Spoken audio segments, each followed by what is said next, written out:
we bring in, ladies and gentlemen, a man whose brain is bigger than all of ours combined. He's a Stanford MBA graduate who made his hay in his career on Wall Street, of course, is the author of Trading Bases, Moneyball for the Money Set, and, of course, the 2019 Masters preview in between. It's the great Joe Peta. How you doing, Joe? Gill, good morning. And this is the third year in a row we're doing this. I consider this our civic duty to, potential hedgers in Survivor. Yes, and before we get into that, because we'll talk about the definition of a hedge and we'll go from there, we'll give the real examples of this particular Survivor group. What do you make of this? I talked about it on Tuesday. I'm like, a chop is a dog, and sure enough, a chop ain't happening, at least at this point. What do you make of a person like that in the end who takes that position? I don't think you can tell anyone how to handle their own capital. So I will say this, I'd put my personal thing in there. I would always shop for, say, $100,000 each, regardless of whether I thought my entry was good or not, or better or worse. That would be easy for me. 12 people left. Okay, we're playing for $8 million. Everybody walks away with $100,000. That to me that makes $100,000 some certain. And even if I have the opportunity to hedge, or even if I have the advantage, there are transaction costs to all that stuff. And to me, I would do that unquestionably. Spanky's tweet this morning didn't make a lot of sense to me. His not that he went chop, that's fine if you got gamble in him, but one of his reason was that by knowing other people want to chop, he's got a psychological advantage over them. And this isn't poker, as one I thought respondent quite logically said, "Oh no, a professional gambler won't chop with me. I'm so nervous I ended up choosing the Jets this weekend instead of Miami." So now I get Spanky's point. Spanky's point is, in normal games of chance, if somebody is desperate for a chop, you do have an edge over them. So the way you would exploit that is not by not chopping or not by thinking that, okay, they're going to play poorly going forward. The way you would do that is you would individually reach out to them and say, I'll buy 15% of your entry for 10% of the intrinsic value. Like, that's how you capture somebody's need to take out a certain amount of money, right? You make them overpay for insurance.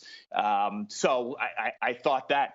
And then, Gill, I have one other thought that this is going to surprise you because I did this overnight. You just put those power rankings up there. I'm not going to dispute the calculation. I know Unabated has something going too. And I'm sure that they're just using look-ahead lines, right, and most logical pick.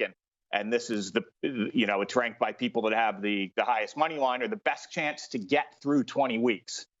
That is not how I would power rank those teams. And I'm going to say, let's talk about this next week, because this goes to sort of our thought experiments from last 2 years ago with Jeff, when I have credibility here because I walked the walk when I took Las Vegas on Thanksgiving 2 years ago, even though I still had Dallas left, because my philosophy is, up until Thanksgiving, this is a handicapping contest. From Thanksgiving on, to me, it becomes an expected value contest, and I am no longer trying to make picks that give me the best chance to get through 20 weeks.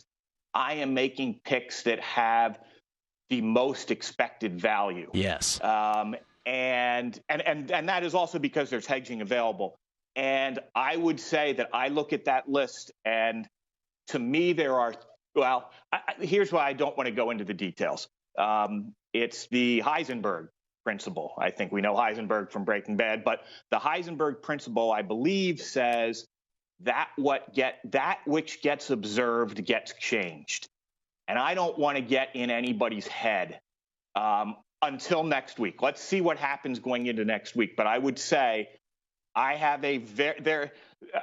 think there are three entries that are heads and shoulders above the others, and they are not the three that are listed at the top. Oh, and then finally, Golden Boy. The tweet is funny. The confidence is funny. I don't know if, like you made a Seinfeld reference earlier in the show with Kelley. Yeah. But Golden Boy, I don't know if you remember, that was a Seinfeld reference. I don't know if that's why that's his handle, but Golden Boy was the shirt that Jerry always took out of the laundry first.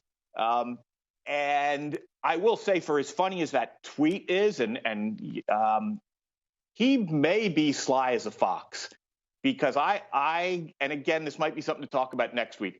I can certainly see a reason why he would be inclined not to chop.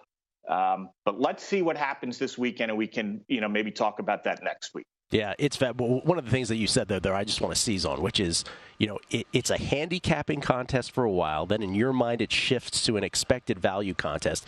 I don't want to, characterize Spanky. Spanky went through a whole thing, which is perfectly valid from his perspective. He almost, from his perspective, it shifts into a poker game right at that point. So there's so many different ways. That's why this is the greatest contest ever, because there's so many tentacles to it in this regard. And so I want to get into, after the break, we'll keep you one segment here over. I want to get into what defines a hedge. Now, how do you monetize? What is the optimal way to monetize this? And this is, honestly, I think for people who are interested in being Survivor contests in the future and who hope to be in this position, this is a pencil and paper kind of segment to come out.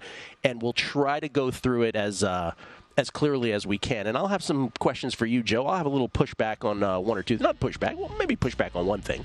And I'm curious if only someone of your pedigree would have been able to come up with this. Now, let's just start here, Joe, with the definition of a hedge. And let's throw that on for those who are watching at VSiN.com or on the VSiN app or at YouTube TV or on the DK network. You can see the definition of a hedge is something that must lower your ceiling and raise your floor. If it does not do both, it's just another bet. I want to ask you about this second bullet point.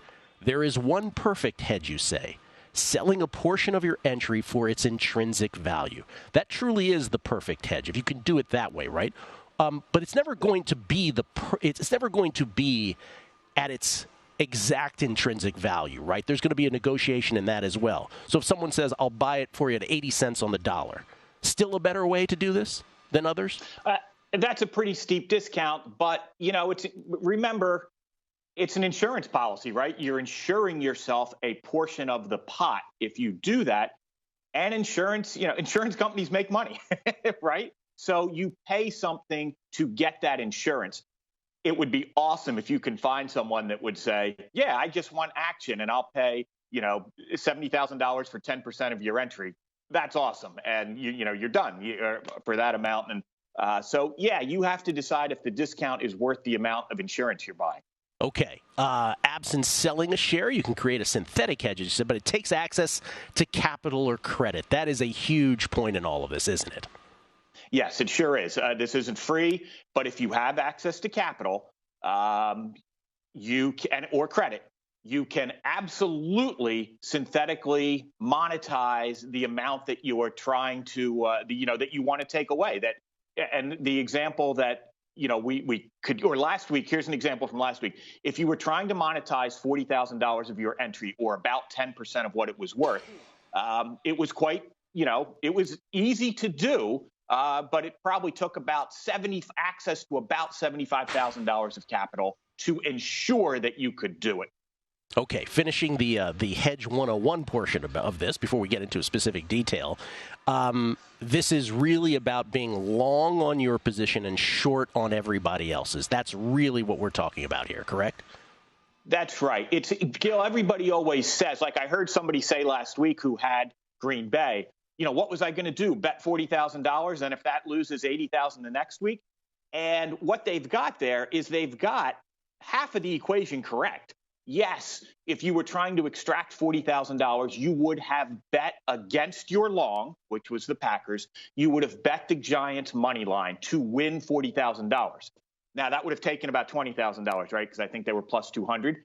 The question is, that's only half the equation. And you can come up with that $20,000 to bet by betting on all the other picks that your opponents have, because each of those has the ability to change your intrinsic value. So you essentially put together a portfolio. You want to get long your opponent's picks, short your pick. And, if everybody had exactly the same money lines, it would all net to zero minus the, small, spread. But that's how you do it. Okay, let's get to executing the hedge there. I'll let you take the example from last week, or if you want to do a more hypothetical one first, it's up to you. I'll let you take it from there. Let's do last week, and let's stick with the Packers, because they were playing Monday night, which has you at an advantage in that you are a standalone game, absent the one other pick that was on the Dolphins. So on Sunday, what you would have done was you would have bet on all the teams, and you would have made money line bets on all the teams that your opponents had taken. And the math that you have to do to figure out is say, hey, if the Ravens lose, how much does my intrinsic value go up? And you've decided to try to monetize 10% of your entry, right? That was the $40,000. So you say, okay, if the Ravens lose and my intrinsic value goes up, $150,000, I need to wager $15,000 on the Ravens money line. And you would have done that for the Lions game. You would have done that for the one person had the Saints, I think a couple of people had the Saints. One person had the Vikings. You would have done that for all those games. And actually then going into Monday night, you would have had enough money to now, to place your bet on the Packers without taking any more money out of your pocket. So you would have bet on the Giants on Monday night, excuse me. By the way, someone with your background is the person that would have thought of this, Joe, and someone of your specific pedigree. Do you think the average person would have thought to do this? Well, they certainly think of the first. He always thinks, I'll just bet against the team I'm taking. What they don't think is, what they kind of forget is, okay, what I'm doing there is, in case I lose and my intrinsic value goes to zero, I'm trying to monetize part of it. So the same logic applies to the other side of the bets. There are things that will make my intrinsic value go up. I have to sell 10% of that. Gill, it's not, it's certainly not splitting the atom, but it comes very, I think, intuitively to someone who deals with, who may have dealt with, portfolios in the, public investing world. Yeah, it's tough to convey on a radio show when you have the paper in front of you and you can see the step by step. I think it will land. By the way, would you field questions at Magic Rat SF on this? For any cut out there? Can you repeat that? Can you can hear me now?